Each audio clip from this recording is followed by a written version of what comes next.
Hello, and welcome back to the Crime Folio. Thank you for joining us as we delve into the shadows, where the most patient and silent form of violence resides. Murder is often a loud, brutal act, a gunshot, a struggle. But there is a more insidious method, one that requires no physical strength, only patience and a cold heart. It is the weapon of the intimate, administered in a gesture of Korea meal, a drink, a daily medicine. It mimics illness, turning the victim's own body into the scene of a slow, silent crime. Tonight, we explore the poisoner's clutch, a calculated betrayal that unfolds one dose at a time. Case 1. The Excedrin Killer's Double Deception. In the quiet, forested suburbs of Auburn, Washington, life for Bruce and Stella Nichol in the mid-1980s appeared to be one of unassuming, working-class stability. Bruce, a 52-year-old heavy equipment operator, was a man accustomed to the rhythms of physical labor and the simple comforts of home. He was a steady provider, a man who, despite a lifetime of smoking and drinking, seemed robust. Stella, his wife, presented herself as a devoted partner, a woman managing the household and caring for her husband. Their life was ordinary, a tapestry woven from the mundane threads of work, television, and quiet evenings. On June 5, 1986, this ordinary picture began to dissolve. Bruce Nichol returned home from work feeling unwell. He complained of a headache and a stiff neck. Stella, in a gesture of care familiar in households across the world, gave him 4 capsules of extra-strength Excedrin. Bruce took the medication and went to lie down. A short while later, he collapsed on the floor, gasping for air, his body convulsing. Stella called for an ambulance. By the time he reached the hospital, Bruce Nichol was dead. The initial medical examination was straightforward. Given Bruce's history of smoking and his symptoms, the King County Medical Examiner ruled his death natural, attributing it to emphysema. It was a sad but unremarkable end for a man of his age and lifestyle. The case was closed. Stella Nichol was now a widow, left to grieve and sort through her late husband's affairs. But Stella did not grieve quietly. She began a strange and persistent campaign, telling friends, family, and eventually the authorities that she did not believe the official cause of death. She insisted that Bruce had been poisoned. Her theory was specific and unwavering. The Excedrin capsules he had taken just before his collapse were to blame. She claimed he was a healthy man who had been felled by something sinister. To most, it sounded like the denial of a grieving widow, a desperate attempt to find a reason for a senseless loss. Her insistence was so strong that she had 2 separate autopsies performed, both of which confirmed the initial finding of natural causes. The system had its answer. Stella, it seemed, would have to accept it. Then, just 9 days after Bruce Nichol's death, the narrative took a sudden and terrifying turn. A few miles away, in the same community, a 40-year-old bank manager named Sue Snow woke up with a headache. Her 15-year-old daughter gave her 2 extra-strength Excedrin capsules from a newly purchased bottle. Minutes later, Sue Snow collapsed, her symptoms mirroring Bruce Nichol's with chilling precision. She too was rushed to the hospital, where she died shortly after arrival. This time, the attending physician was suspicious. A healthy 40-year-old woman does not simply drop dead. The victim's daughter mentioned the Excedrin. The doctor, remembering a similar recent case, ordered a full toxicology screening. The results were shocking. Sue Snow's body was saturated with a lethal dose of cyanide. The news sent a wave of panic through the community and across the nation. The connection was immediate. 2 people, in the same small area, dead after taking the same over-the-counter painkiller. The specter of the 1982 Chicago Tylenol murders, in which 7 people died from cyanide-laced capsules, loomed large. Bristol-Myers, the manufacturer of Excedrin, issued an immediate nationwide recall of the product. The FDA launched an intensive investigation, pulling thousands of bottles from store shelves. Investigators found what they feared. In the bottle from Sue Snow's home, they found several capsules that had been tampered with. The original powdered medicine had been carefully emptied and replaced with crystalline potassium cyanide. Then, they found a second contaminated bottle, one that had been sold at a different store in the same area. The public terror was now a confirmed reality. A random, anonymous poisoner was at large. The investigation, however, soon began to uncover details that contradicted the theory of a random attacker. The tampering was too localized. The contaminated bottles had only been found in a small geographical area around Auburn. This wasn't a nationwide attack. It felt targeted, personal.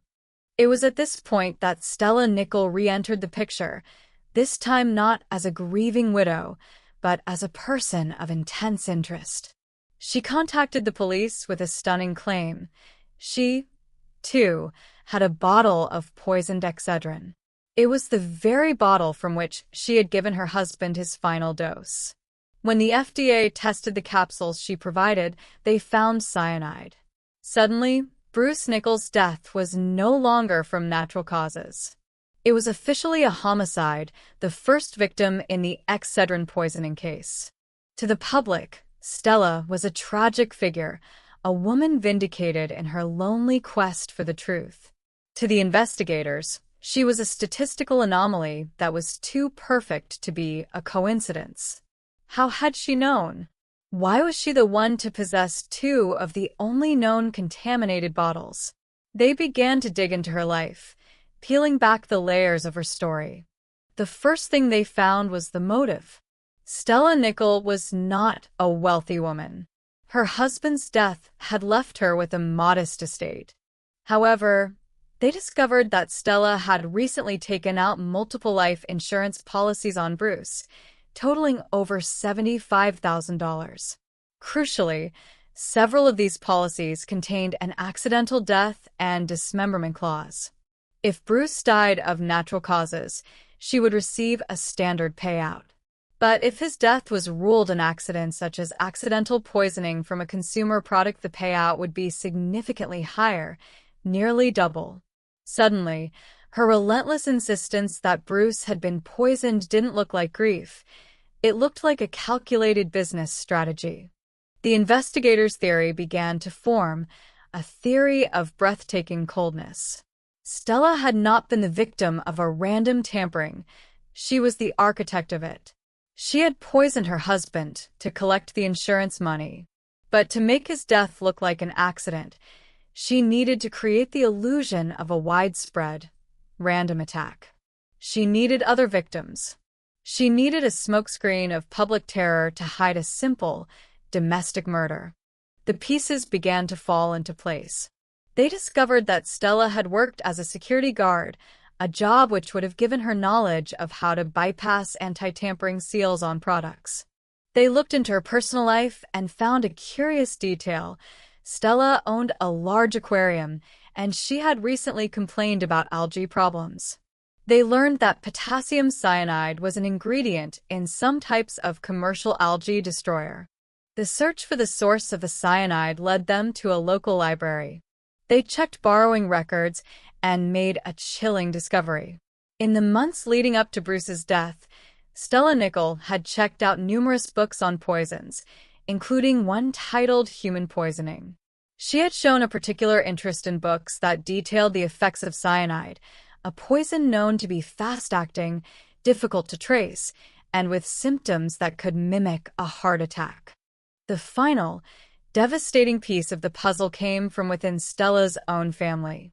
Her daughter from a previous marriage, Cynthia Hamilton, came forward.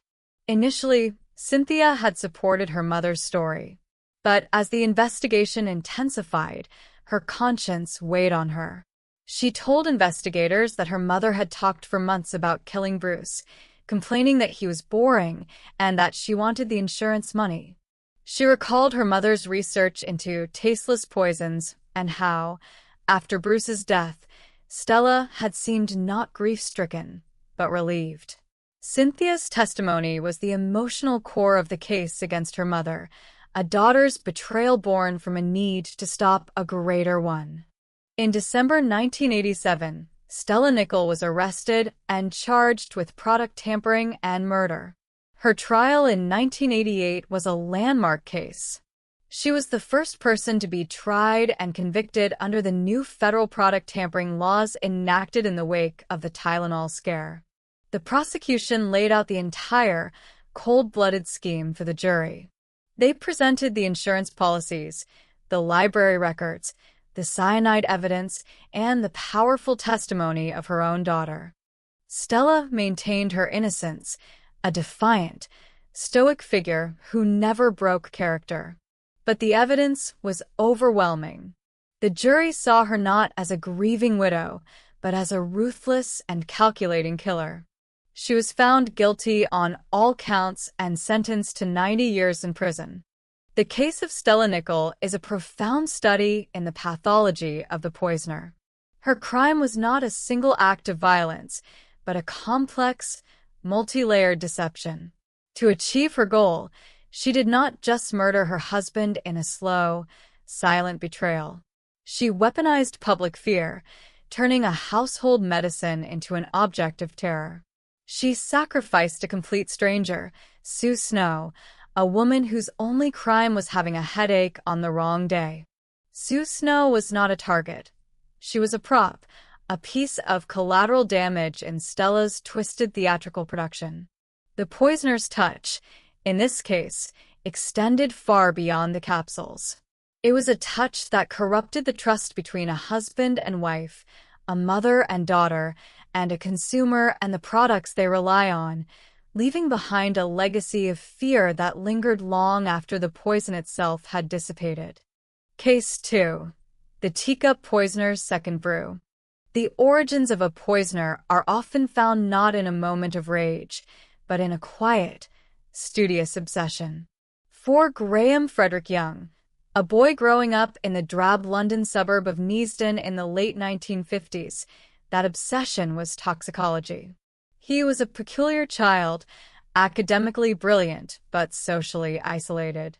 While other boys were interested in sports or music, Graham was captivated by the hidden world of chemistry, poisons, and the dark history of famous murderers.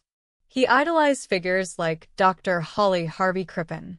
He collected books on forensic science. He was fascinated by Nazism, not for its ideology, but for its cold, clinical approach to death and its use of poisons. He was not a boy who dreamed of being a hero. He dreamed of being a master of a silent, invisible art. His family, his father, Fred, his older sister, Winifred, and his stepmother, Molly, saw him as a bright but eccentric boy. They did not know that their home had become his first laboratory. At the age of 14, Graham began his experiments. His test subjects were the people who loved him. He started small, using antimony potassium tartrate, a heavy metal poison, which he procured from his school's chemistry lab. He began lacing the family's food and tea with small, non-lethal doses. The effect was insidious.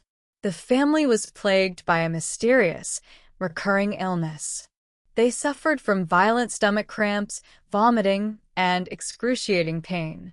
Doctors were baffled. They diagnosed food poisoning, stomach bugs, anything but the truth. Graham watched their suffering not with remorse, but with a detached, scientific curiosity. He kept a meticulous diary, noting the doses he administered and the physical reactions they produced. He was not trying to hurt his family in an emotional sense. He was studying them like rats in a cage. His stepmother, Molly, received the most consistent attention. She was a kind woman who had always treated Graham well, but in his cold calculus, she was simply the most readily available subject. Over time, the cumulative effect of the poison took its toll. Molly grew weaker, her body wasting away under the invisible assault. In the spring of 1962, Graham administered a final, massive dose. Molly died an agonizing death. The official cause was listed as a prolapsed spinal bone, a tragically incorrect diagnosis that allowed Graham to escape immediate suspicion. But he was growing bolder, more arrogant. He continued to poison his father, whose own health deteriorated dramatically. Graham's science teacher at school became suspicious when he found poisons and macabre literature in Graham's desk. An aunt, who knew of his strange obsessions, also began to connect the dots. Finally, a psychiatrist was consulted. When confronted, the 14-year-old Graham Young confessed. He calmly admitted to poisoning his father, sister, and a school friend. And he confessed to the murder of his stepmother. The authorities were faced with a unique and disturbing case. This was not a crime of passion or greed. This was the work of a child psychopath with an intellectual, almost academic, devotion to murder. In 1962, Graham Young was committed to Broadmoor, a high-security hospital for the criminally insane. He was the institution's youngest inmate. Broadmoor was not a punishment for Graham, it was a university. He had access to a vast library where he deepened his knowledge of toxicology and medicine. He charmed the psychiatric staff with his intelligence and his seeming remorse. They saw a troubled boy who could be molded, cured. They were catastrophically wrong. Inside the walls of the asylum, Graham continued his life's work. He cultivated poisonous plants in the hospital gardens. He extracted cyanide from laurel leaves. He befriended the nurses and staff in the dispensary, gaining access to a new pharmacy of toxins. He began poisoning again. His new test subjects were his fellow inmates and the hospital staff. A number of people within Broadmoor fell mysteriously ill. One inmate, John Barrage, died. Graham proudly boasted to his fellow inmates that he had murdered him. The staff dismissed it as the fantasy of a disturbed mind. They did not see the pattern. They did not see the scientist continuing his research. After 9 years, the psychiatrists at Broadmoor made a decision that would have fatal consequences. They declared Graham Young cured. They saw him as a mature, stable young man who had come to terms with his past. In February 1971, at the age of 23, Graham Young was released back into an unsuspecting society. The system had given him its stamp of approval. Graham moved into a hostel and found a job. The position he secured was one of almost black-humored irony. He became a storeman at John Hadland Laboratories, a photographic supply company in Bovingdon, Hertfordshire. The company manufactured lenses using heavy metals. Graham now had professional access to thallium, a tasteless, odorless, and highly toxic substance. It was a poisoner's dream. He settled into his new life, a quiet, polite young man who was well-liked by his colleagues. He was given a particular responsibility, making the tea. It was a simple, friendly task, an act of daily communion in the workplace. For Graham, it was the perfect delivery system. The teacup poisoner was back in business. Shortly after he started, a mysterious illness began to sweep through the storeroom. It was dubbed the Bovingdon bug. The first to fall seriously ill was his supervisor, Bob Eggle. Eggle began to suffer from excruciating muscle cramps, vomiting, and numbness in his limbs. Doctors were mystified. His condition worsened over weeks, his body racked with a pain he described as being like fire.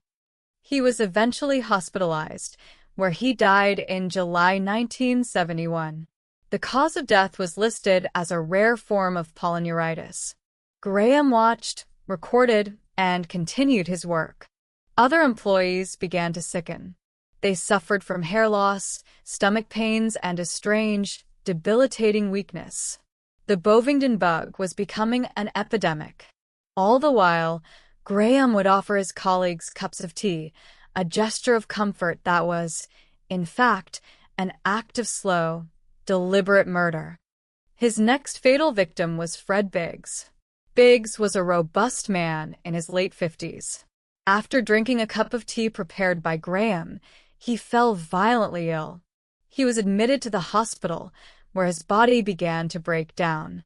He suffered for weeks, his hair fell out, he lost the use of his limbs, and he endured unimaginable pain. He eventually died in November 1971.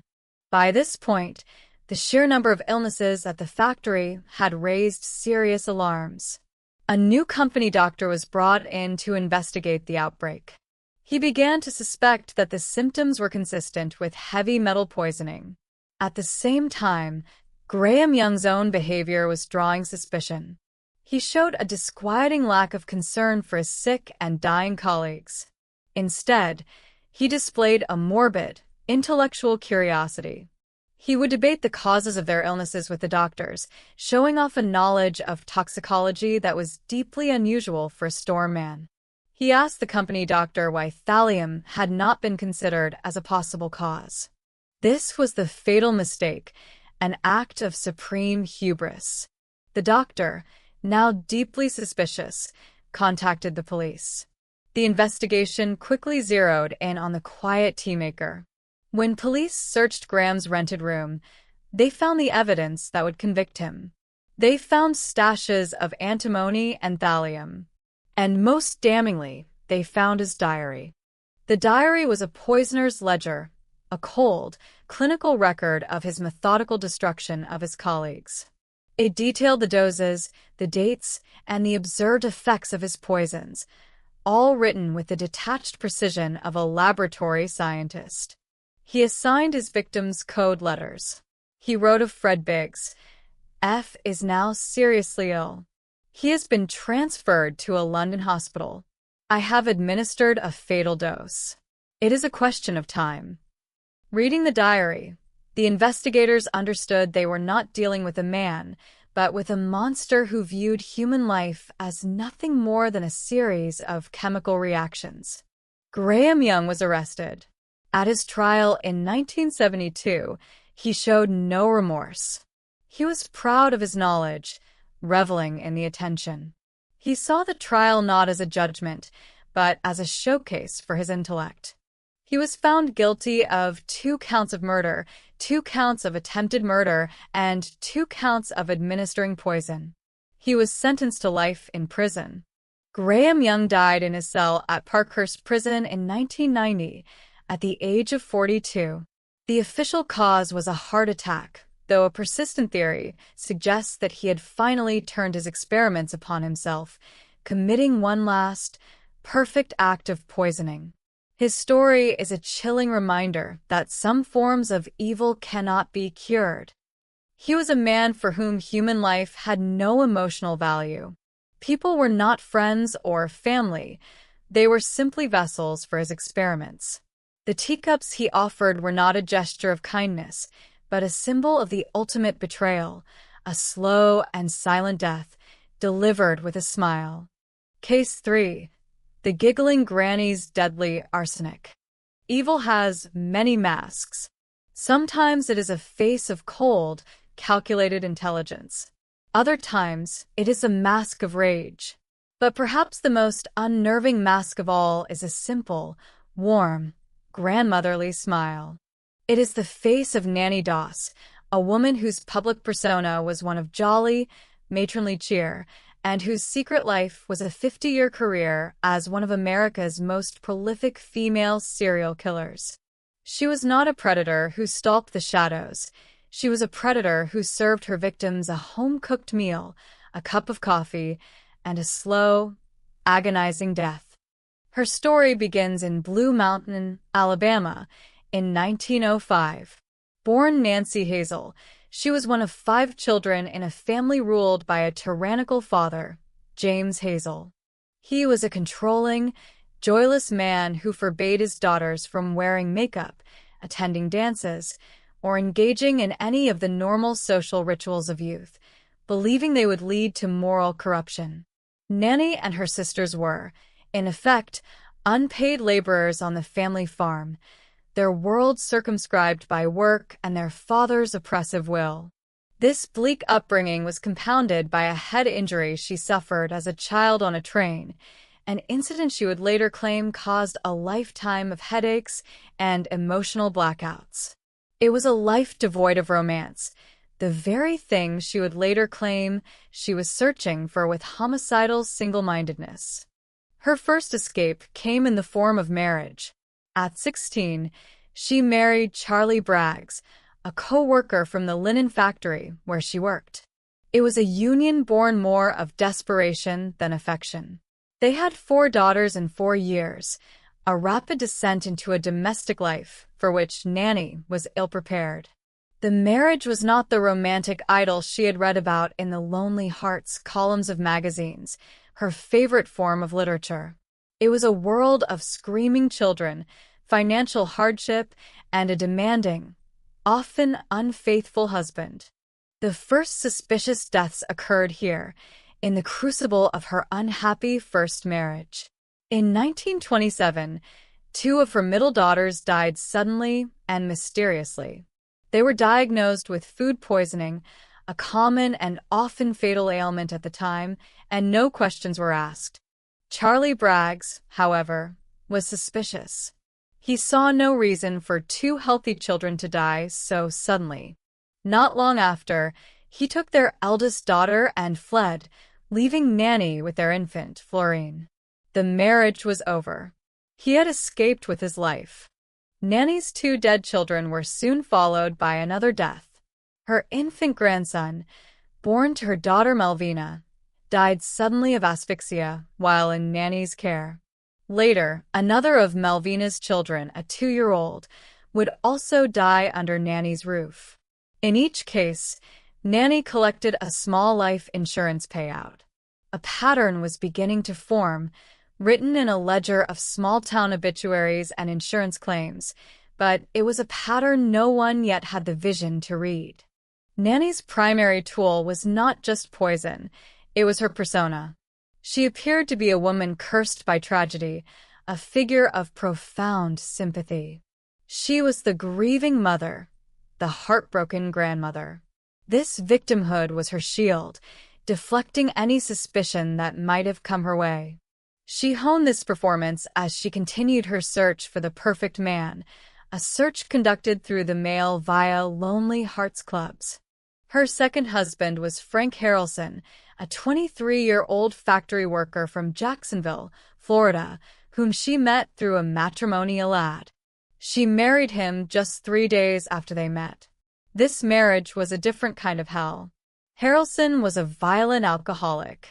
But Nanny now had a new tool in her domestic arsenal, one she had been perfecting: arsenic. The most common source was rat poison, a staple in any rural or working-class home of the era. It was tasteless, odorless, and its effects violent stomach cramps, vomiting, diarrhea mimicked the symptoms of dysentery or severe food poisoning. After 16 years of marriage, Frank Harrelson fell ill. He suffered the familiar, agonizing symptoms. And then, one night in 1945, Nanny found her perfect recipe. She stirred a lethal dose of rat poison into a jar of his corn liquor. He died a slow, painful death. No one mourned the town drunk. No autopsy was performed. Nanny was a widow, and, again, she collected the life insurance. Her search continued. Husband number 3 was Arlie Lanning, from Lexington, North Carolina.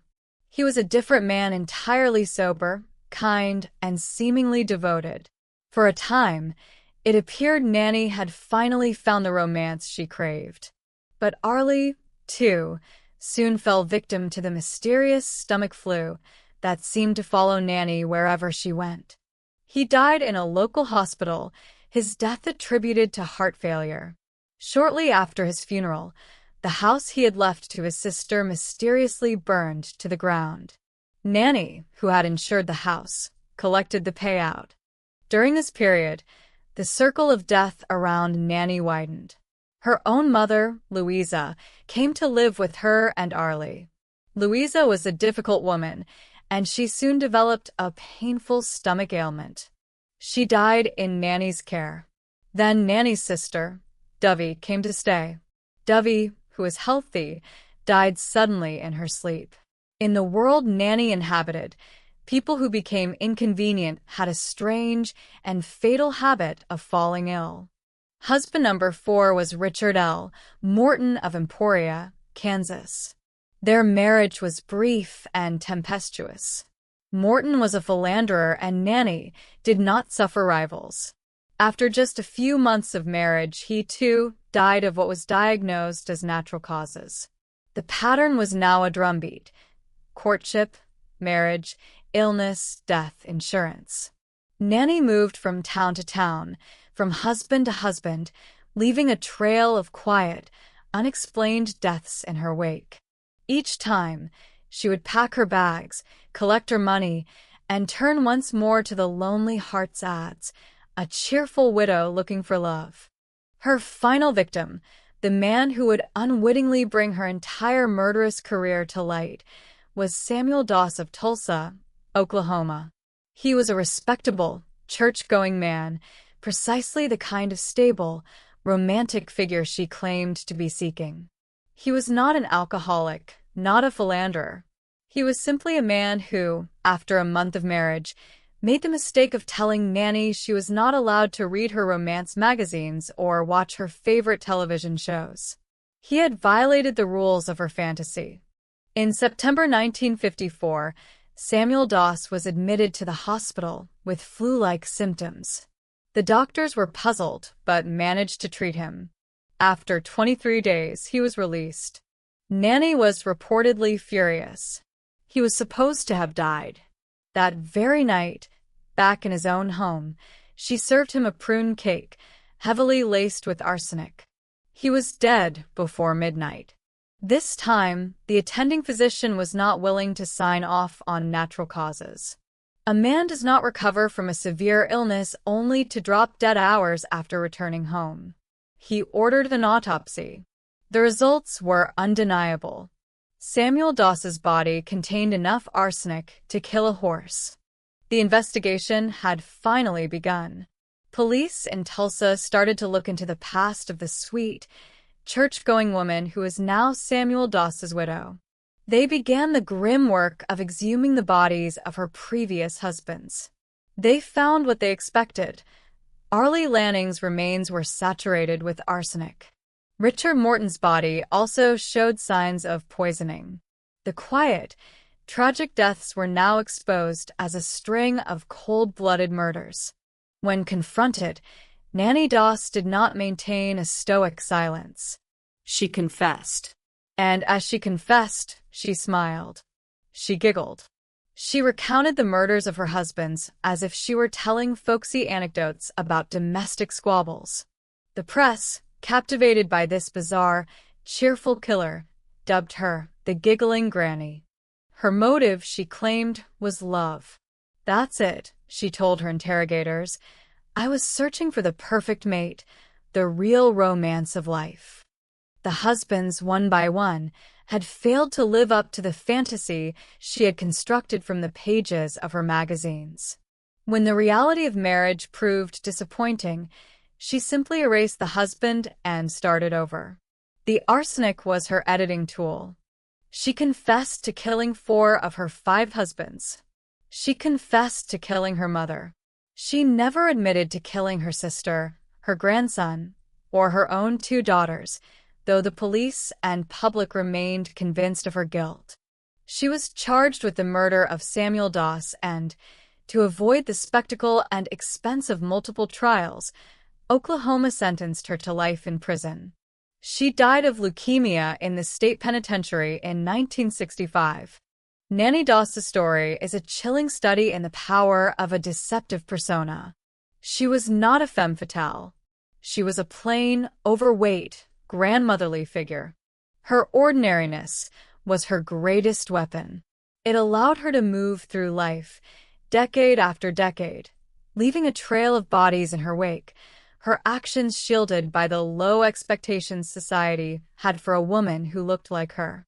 Her touch was not the cold touch of a killer, but the warm hand of a caregiver, a hand that offered a cup of poisoned coffee and patted a victim's back as he choked his last breath.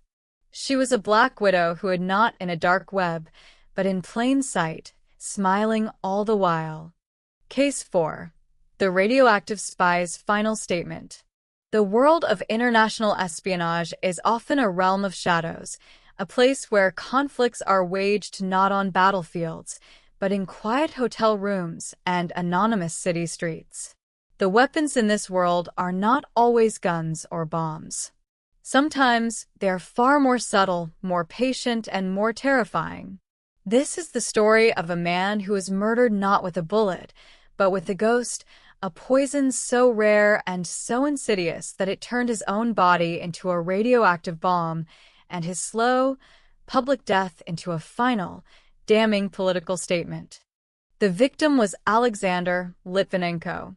In the 1990s, he had been a man of some standing within Russia's powerful security apparatus. He was a lieutenant colonel in the FSB, the successor agency to the KGB. He was an insider, a man who knew the secrets, the methods, and the moral compromises of the post-Soviet intelligence world. But Litvinenko was a man with a conscience, and what he saw troubled him deeply. He grew disillusioned with the corruption he witnessed, the blurring of lines between state security and organized crime. In 1998, he committed an act of career suicide. At a televised press conference in Moscow, he and a group of fellow officers publicly accused their superiors of ordering them to assassinate Boris Berezovsky, a powerful Russian oligarch who had fallen out of favor with the Kremlin. It was a stunning act of defiance. Litvinenko had broken the code of silence. He had betrayed the Brotherhood. From that moment on, he was a marked man. Facing arrest and persecution, Litvinenko fled Russia in 2000. He, along with his wife, Marina, and their young son, Anatoly, sought and was granted political asylum in the United Kingdom. In London, he did not fade into quiet obscurity. He became one of the most vocal and persistent critics of the new Russian president, Vladimir Putin. He co-authored a book, Blowing Up Russia, Terror from Within, in which he advanced the explosive theory that the 1999 Russian apartment bombings, a key event that propelled Putin to power, were not the work of Chechen terrorists, but were orchestrated by the FSB itself as a false flag operation. He was not just a critic, he was an accuser, shouting treason from the safety of his London exile. By 2006, Alexander Litvinenko was a man with many powerful enemies.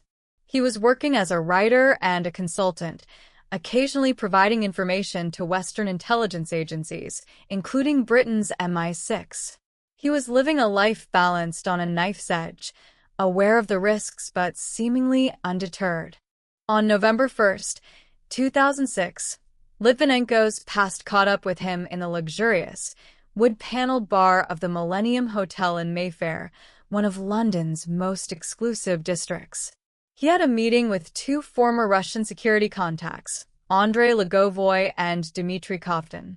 The meeting was ostensibly about a business proposition. It was, in reality, a meticulously planned execution. The weapon of choice was polonium-210. It is one of the most toxic substances known to man, a highly radioactive isotope that is lethal in microscopic amounts. Crucially for an assassination, it is an alpha emitter. Its radiation cannot penetrate skin and is undetectable by standard Geiger counters. It is only dangerous if ingested, inhaled, or introduced into the bloodstream. It is the perfect stealth poison, a ghost that leaves no trace until it is too late. Polonium-210 is also exceedingly rare and difficult to produce. It can only be manufactured in a nuclear reactor, making its origin state-sponsored by definition. At the meeting in the Millennium Hotel bar, one of the men, most likely Andrei Lugovoy, slipped a tiny, aqueous solution of polonium-210 into Litvinenko's green tea.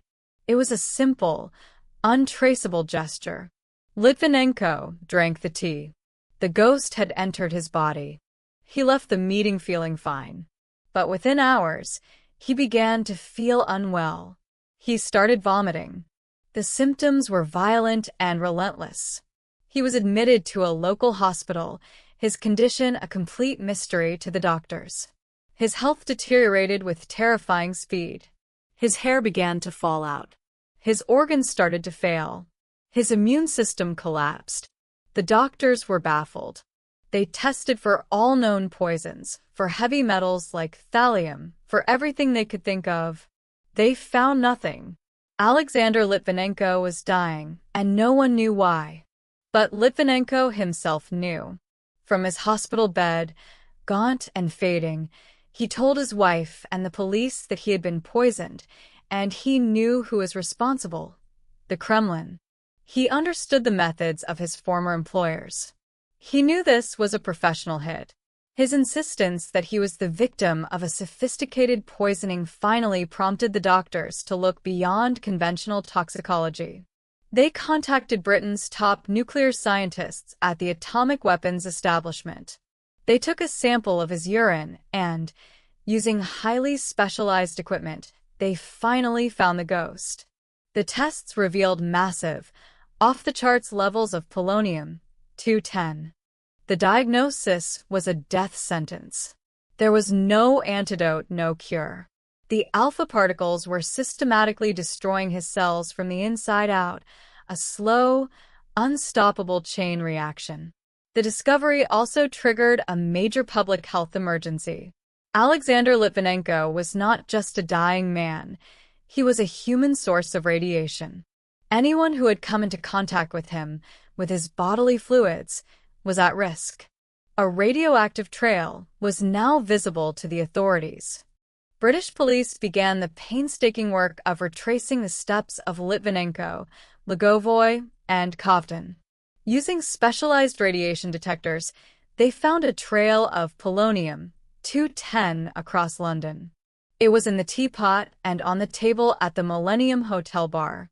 It was in the hotel rooms where Lugovoy and Kovtun had stayed. It was on the airplane seats they had occupied on their flight from Moscow.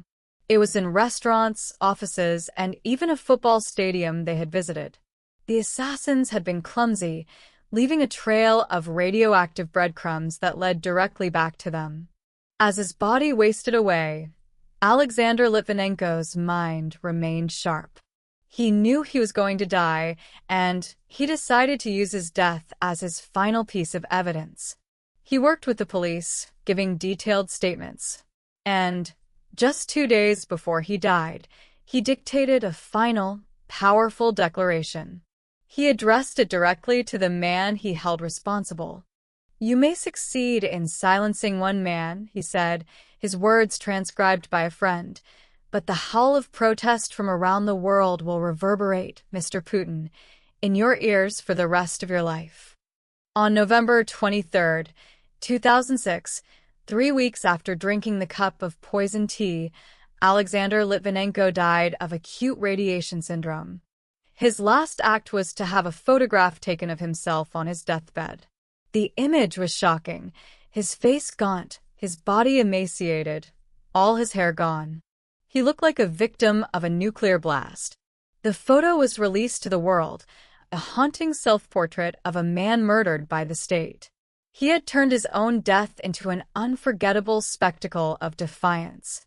The aftermath was a diplomatic firestorm. The British government publicly named Andrei Lugovoy and Dmitry Kovtun as the prime suspects and demanded their extradition from Russia to stand trial for murder. The Russian government refused.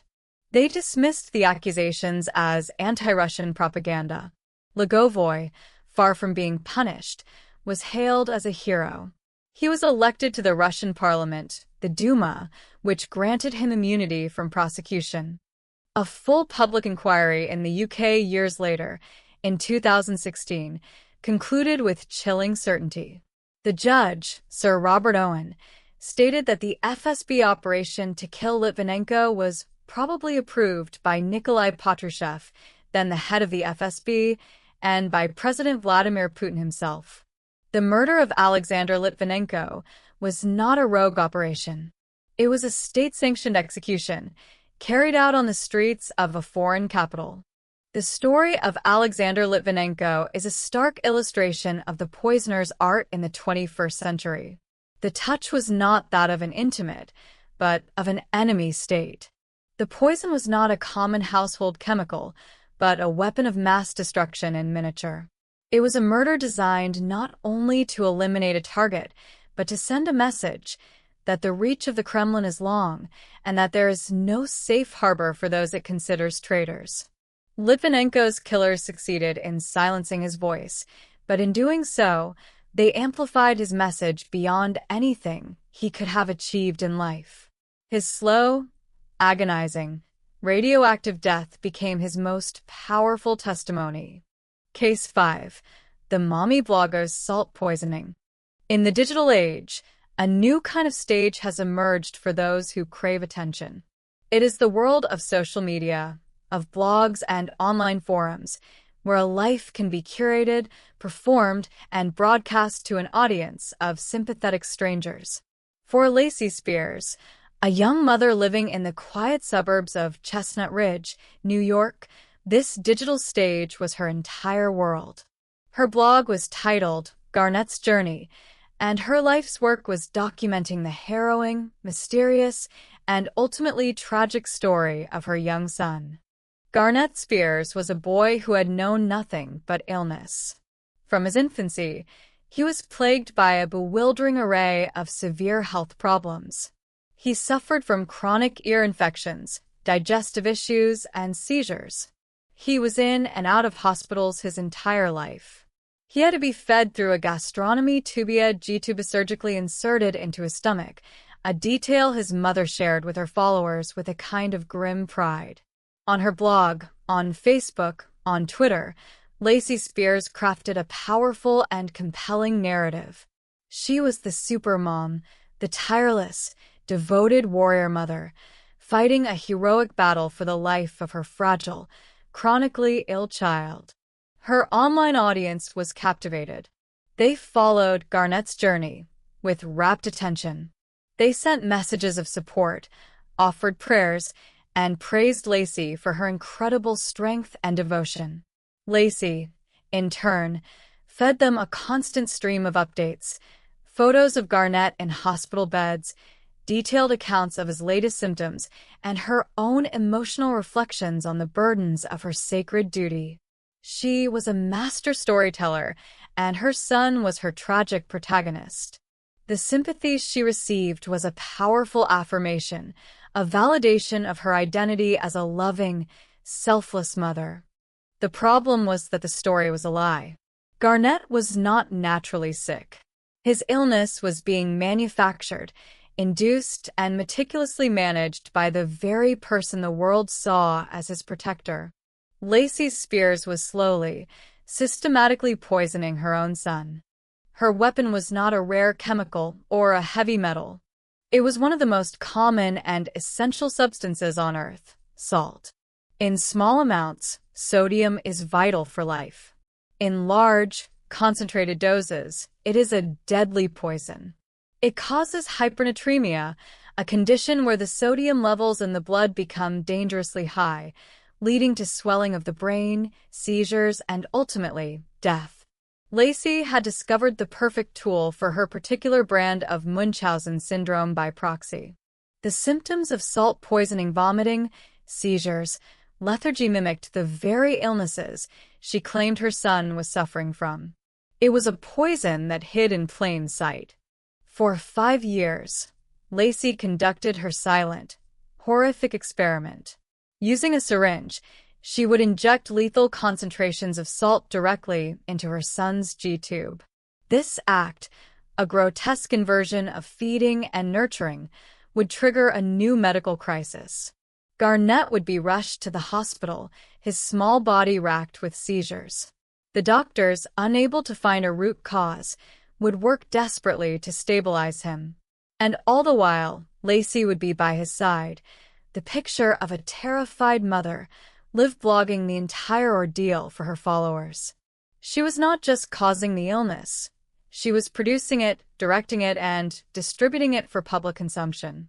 The final act of this tragedy began in January 2014. Lacey brought 5-year-old Garnett to Nyack Hospital in New York, complaining that he was having seizures. As the doctors struggled to understand why the boy's sodium levels were fluctuating so wildly, Lacey continued her performance. She posted photos of Garnett lying in his hospital bed. She wrote on Facebook, "My sweet angel is in the hospital for the 23rd time." She never left his side. But the doctors at Nyack Hospital were becoming suspicious. The boy's sodium levels would spike to astronomically high, life-threatening levels with no medical explanation. A pediatric gastroenterologist noted that Garnett's case was unlike anything he had ever seen. The hospital contacted Child Protective Services. They also took a crucial step. They installed a hidden video camera in Garnett's hospital room. The footage they captured was damning.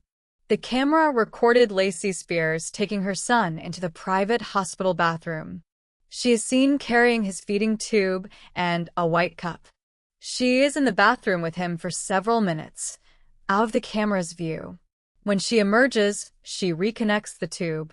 Shortly thereafter, Garnett begins to suffer from violent, agonizing convulsions. His body writhes in the bed.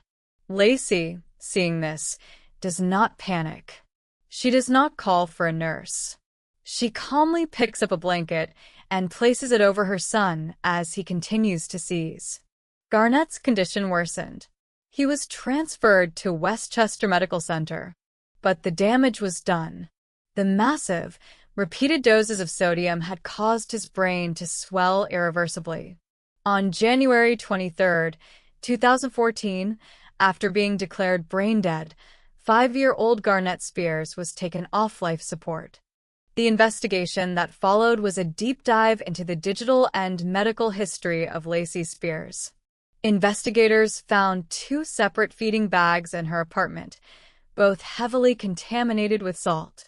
They uncovered her computer search history, which included queries like dangers of high sodium in children and what can cause a child to have high sodium levels. They found the blog, the Facebook posts, the years of fabricated medical drama. They saw the pattern: a mother who seemed to thrive on her son's illnesses, whose online identity was built entirely on the foundation of his suffering. The most chilling evidence came from a neighbor, a woman who had once been close to Lacey.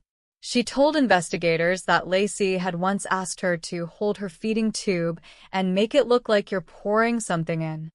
Lacey had wanted the neighbor to help her stage a photo for her blog, a picture that would falsely imply someone else was harming her son. The neighbor refused, horrified by the request. Lacey Spears was arrested and charged with second-degree murder. At her trial in 2015, the prosecution presented a portrait of a woman suffering from Munchausen by proxy, a condition they described as a disease of a liar. They argued that she was a deeply narcissistic individual who had sacrificed her son for the attention and sympathy she craved.